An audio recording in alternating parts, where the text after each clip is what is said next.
Don Huber, Emeritus Professor of Purdue University, also retired Colonel as Associate Director of the Armed Forces Medical Intelligence Center, Fort Detrick, Maryland, and former Chairman of the USDA National Plant Disease Recovery Program. I want to compliment you on your bill. One of the few that have gone back to look at the scientific precautionary principle that has served us well for 150 years.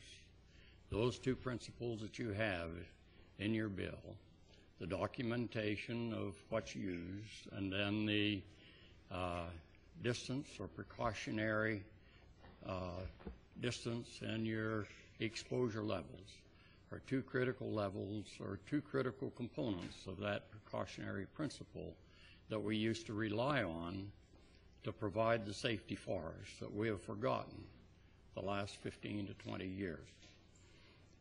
It's not what we know as much as what we don't know, and that's why the precautionary principle becomes very critical, that we can document what has been used. I'll give you an example. The newspapers in Yakima, Spokane, and Seattle all last week carried the account asking the question of why are so many of our babies being born with an encephalopathy.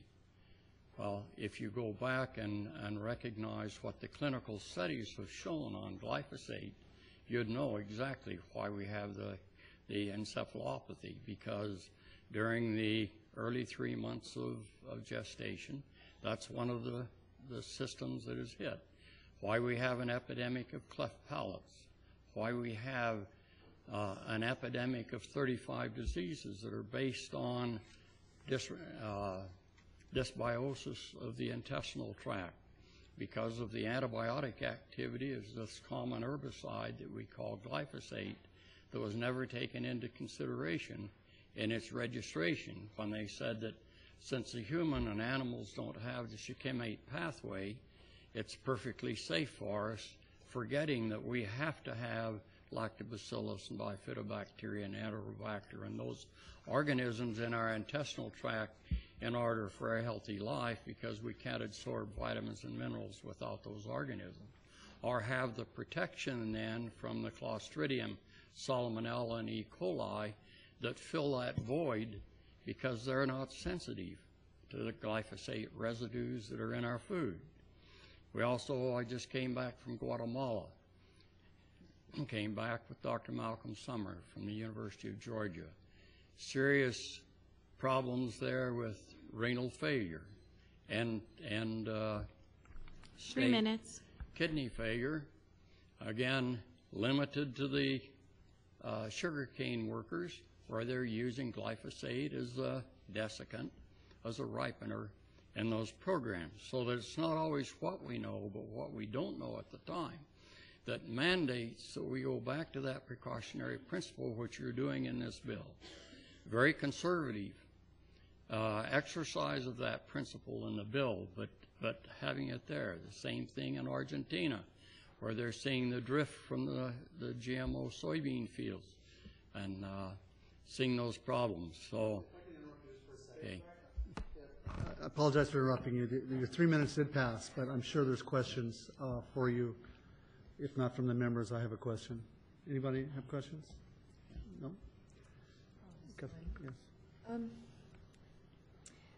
Are there scientific studies showing the connection between, encephalopathy and I guess you're saying it's due to Roundup, or what is the generic term?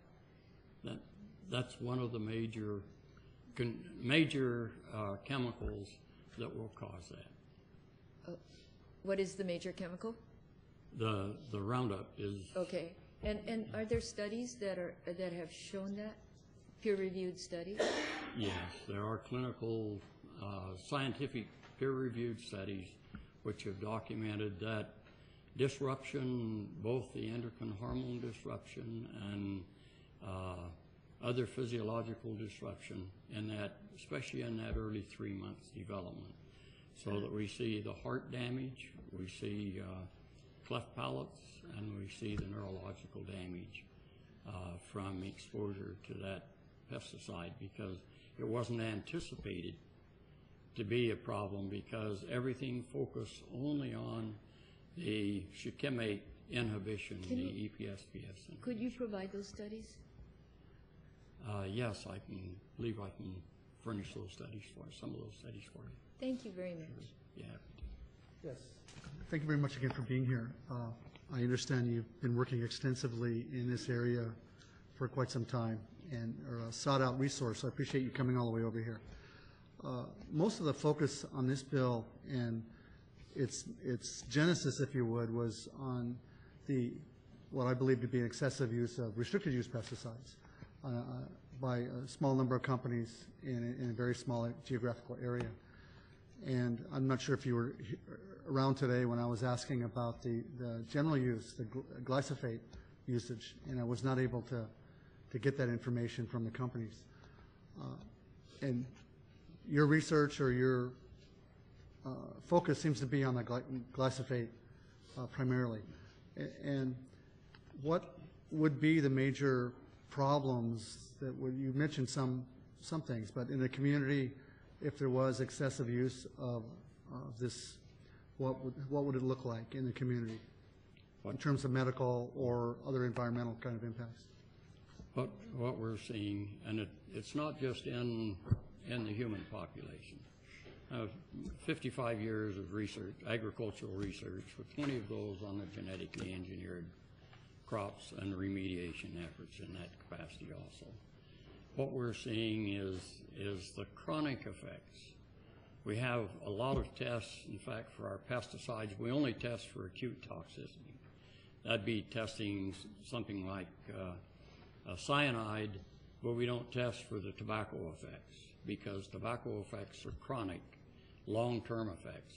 Glyphosate isn't a toxic chemical. It's a chronic chemical, and as Sampson and Seneff from Massachusetts Institute of Technology have concluded in their recent publication, it's probably the most toxic environmental chemical that we've ever had, because it does more than just inhibit the shikimate pathway. It's patented as a very powerful antibiotic. It's indiscriminately used. We talk about the 29 million pounds of antibiotic we use in agriculture. We don't say anything about the 880 million pounds of glyphosate that is indiscriminately used, that is toxic to the beneficial organisms both in the soil as well as in our intestinal tract, but it stimulates the pathogens, so that we have chronic botulism, we have, which in man would be chronic fatigue, we have leaky gut, 35 other diseases, everything from autism to Alzheimer's to Crohn's to Parkinson's disease. And how does that correlate? Because we have testimony from people, many people, who say, you know, I've worked with this stuff my whole life, my dad worked with it, I work with it, my kids run through the fields in it. I've had farmers from Iowa say that they wash their hands in it, and they're okay. What would your response be to that? It's the #1 suicide chemical for South America and Asia, because it's readily accessible. It doesn't take very much, because it's a very strong chelator, so that it immobilizes the cofactors for a number of enzyme systems, shuts the system down. It's a chronic toxin. It's not an acute, so they won't feel that effect immediately. They feel that effect is something that's accumulative. Part of it is from changing the gut microflora, but part of it is the direct toxicity as it shuts down part of the physiology of your body also. It's the same problem that we have with the promiscuity of the genetically engineered genes, because genetic engineering is more like a virus infection than a breeding program. Those genes are very promiscuous. Okay. They can. Yeah. Thank you very much. I appreciate the information. Other questions? No? Well, thank you very much. Thanks.